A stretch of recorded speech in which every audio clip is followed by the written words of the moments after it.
إن تنصروا الله ينصركم ويثبت أقدامكم.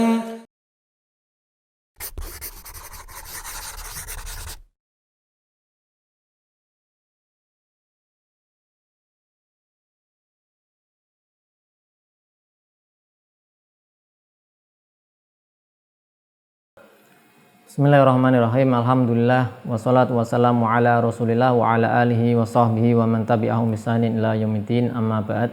Kaum muslimin wal muslimat, pemirsa Yufid Edu rahimani wa rahimakumullah.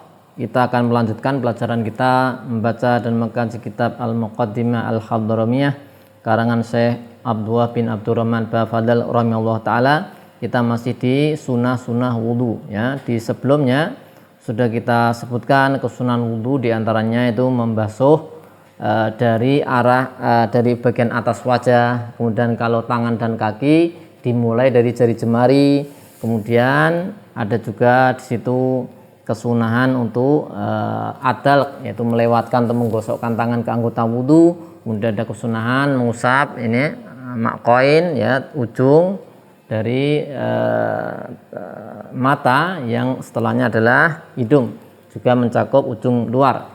Kemudian di kesunahan berikutnya kita akan baca qala al-musannifu rahimahullahu taala wastiqbalu al-qiblati, menghadap kiblat. Jadi di antara kesunahan wudu yaitu menghadap kiblatnya. Kita ketika wudu disunahkan menghadap kiblat ya. Yaitu karena apa? Karena arah kiblat adalah arah yang paling mulia ya.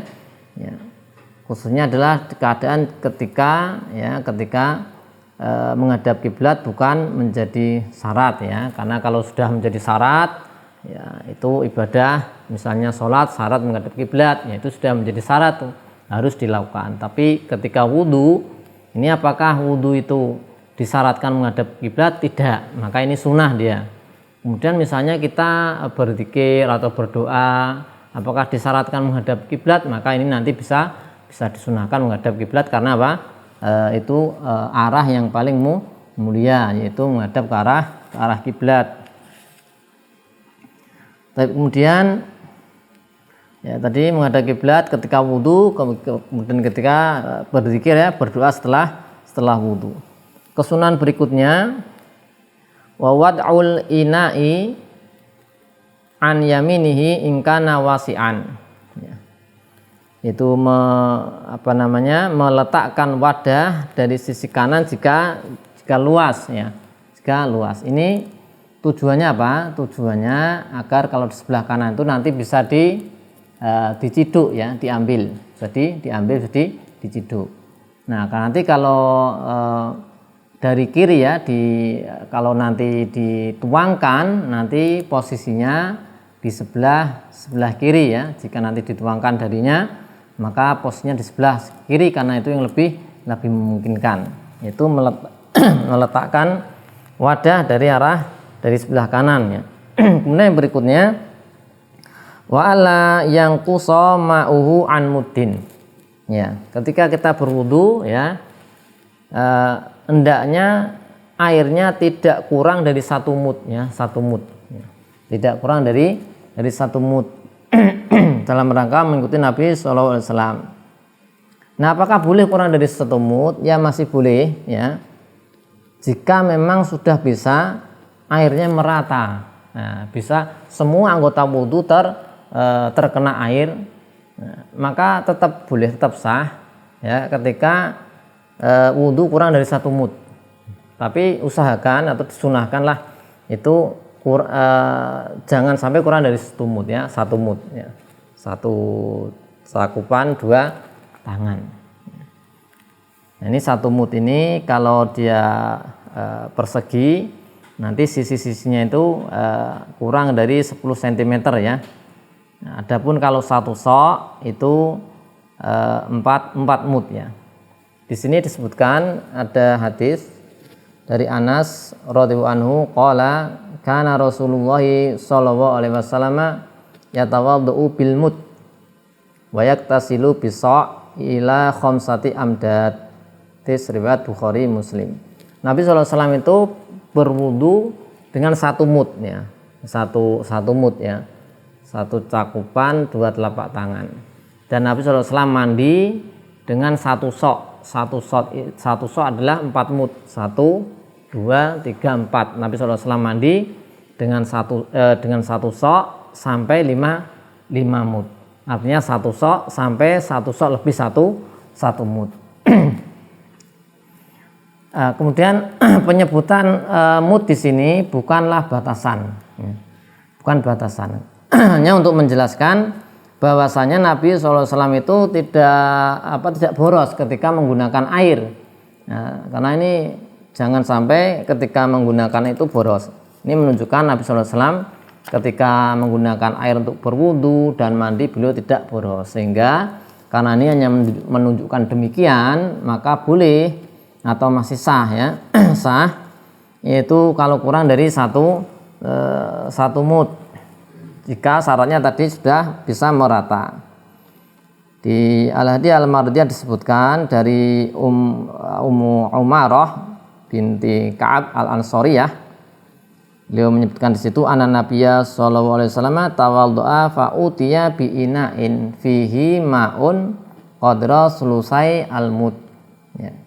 Nabi sallallahu alaihi wasallam pernah berwudu, kemudian didatangkan dengan satu wadah yang di situ hanya isinya seukuran 2/3 mud, ya, 2/3 mud, ya.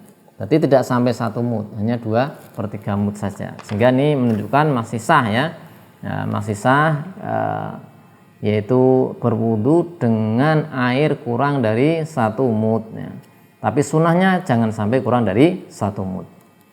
Kemudian yang perlu diperhatikan juga adalah ketika membasuh ini harus ada aliran air ya, harus ada air mengalir ya, tidak boleh tidak ada aliran air. Jadi kalau misalnya tangan ini air harus mengalir ya, tidak boleh tangan kita basah, yang kiri misalnya basah kemudian dilewatkan gini, ini namanya mengusap. Dalam mengusap itu tidak ada aliran air, tidak ada tetesan-tetesan air mengalir. Nah kalau membasuh itu ada tetesan-tetesan air, ada aliran air ya, sehingga nanti kalau ini harusnya dibasuh ada aliran air, kok ini diusap, maka tidak sah ya, belum mencukupi. Kemudian yang berikutnya beliau mengatakan kesunahan berikutnya adalah wa alla yatakallama fi jami'i wudu'ihi illa limaslahatin. Di antara kesunahan wudu adalah tidak berbicara, tidak berbincang-bincang, tidak ngobrol selama dalam proses wudu. Selama wudu belum selesai itu tidak ngomong dulu ya. Jadi dia fokus agar bisa khusyuk ya. Karena adalah bentuk ibadah ya.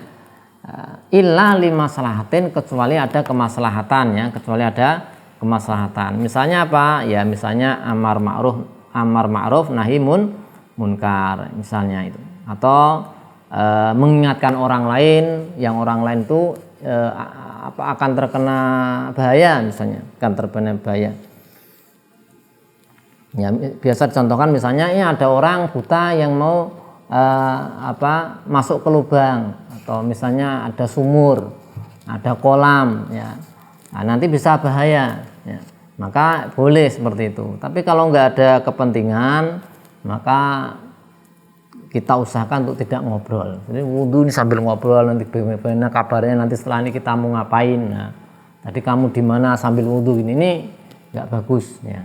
Maka sunnahnya adalah ditinggalkan ya. Karena apa? Ini ada ibadah ya. Ibadah ini tidak selayaknya kemudian diisi ya, diselingi dengan obrolan-obrolan, perkataan-perkataan non zikir ya, non zikir. Agar apa? Ya agar hati kita itu hadir ketika beribadah, ketika wudhu itu fokus, khusyuk ya, bisa menghadirkan. Ini adalah satu bentuk ibadah, bukan sambil ngobrol, tengok kanan, tengok kiri. Nah ini tidak pantas untuk dilakukan. Kemudian kesunahan yang berikutnya kata beliau adalah wa alla yaltima wajhahu bil ma'i, yaitu tidak menampar ya, wajahnya dengan dengan air ya ketika membasuh muka ya, itu tidak dilakukan dengan bentuk menampar ya. Misalnya ini kita basuhkan biasa, tidak seperti ini ya. Nah, kita tamparkan. Nah, tidak ditamparkan gini ya.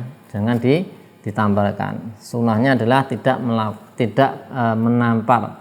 Ketika basuh itu tidak berbentuk menampar, ditamparkan dengan air.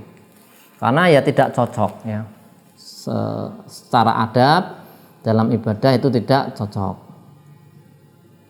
Adapun hadis yang menunjukkan bahwa di situ adalah ada gambaran Nabi SAW ketika wudhu memukulkan atau menamparkan ke wajah, ini menunjukkan kebolehan saja. Itu ya hadis Ali radhiyallahu anhu tentang tata cara wudhu Nabi SAW. Di situ disebutkan fa'akhadha bihima hafnatan min ma'in fadaraba biha ala wajhihi ya.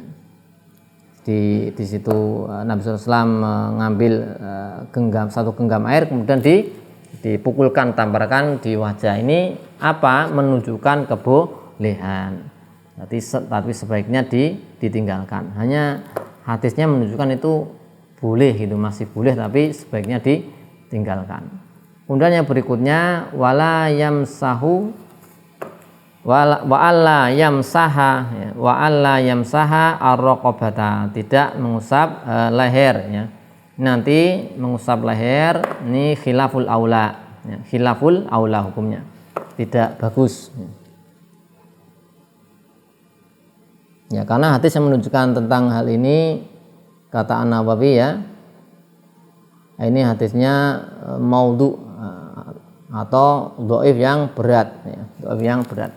Kemudian yang terakhir disunahkan wa an yaqula ba'dahu asyhadu alla ilaha illallah wahdahu la syarikalah wa asyhadu anna muhammadan abduhu wa rasuluh Allahumma ij'alni minat tawwabin waj'alni minal mutatahhirin subhanakallahumma bihamdika asyhadu alla ilaha illa anta astaghfiruka wa atubu ilaik. Ini disebutkan disunahkan untuk yaitu membaca doa tersebut ketika telah selesai wudhu ya. Dan ada keutamaannya, di antara disebutkan adalah futihat lahu abwabul jannah as-samaniyah yadkhulu min ayyiha sya'a. Maka dibukakan baginya orang yang baca doa setelah wudhu, yaitu pintu-pintu surga jumlahnya 8, dia bisa masuk dari manapun yang dia kehendaki. Kemudian yang terakhir beliau menyebutkan wala ba'sa bidu'ai indal a'dha, tidak mengapa berdoa atau zikir ketika mensucikan anggota wudu ya. Ya, di sini disebutkan tidak mengapa ya, artinya begini, dia misalnya ketika membasuh wajah dia berdoa Allahumma bayyid wajhi yauma tabyadu wujuh wa taswadu wujuh. Ketika membasuh tangan karena Allahumma atini kitabi biyamini wa hasibni hisabai yasira. Membasuh tangan kiri misalnya Allahumma la tu'tini kitabi bisyimali wala min wara'i dhuhri, dan seterusnya. Ada yang mengusap kepala dan yang lainnya. Sebagian fuqaha mengatakan ini tidak ada asalnya, enggak ada dasarnya ya. Tidak ada dasarnya sama sekali dari Nabi SAW, sebagaimana dikatakan An-Nawawi ya. Nah, meskipun sebagian lain memang ada yang mengatakan demikian, artinya disunahkan ya, sebagaimana kata Ar-Rafi'i, yaitu beliau mengatakan disunahkan karena ada warid dari asar dari salafus soleh. Tapi yang dipilih oleh An-Nawawi ini enggak ada dasarnya, sehingga sebaiknya ditinggalkan. Allahu a'lam bishawab. Demikian yang dapat kita pelajari pada pertemuan kali ini. Subhanaka bihamdika asyhadu alla ilaha illa anta astaghfiruka wa atubu ilaik. Wassalamualaikum warahmatullahi wabarakatuh.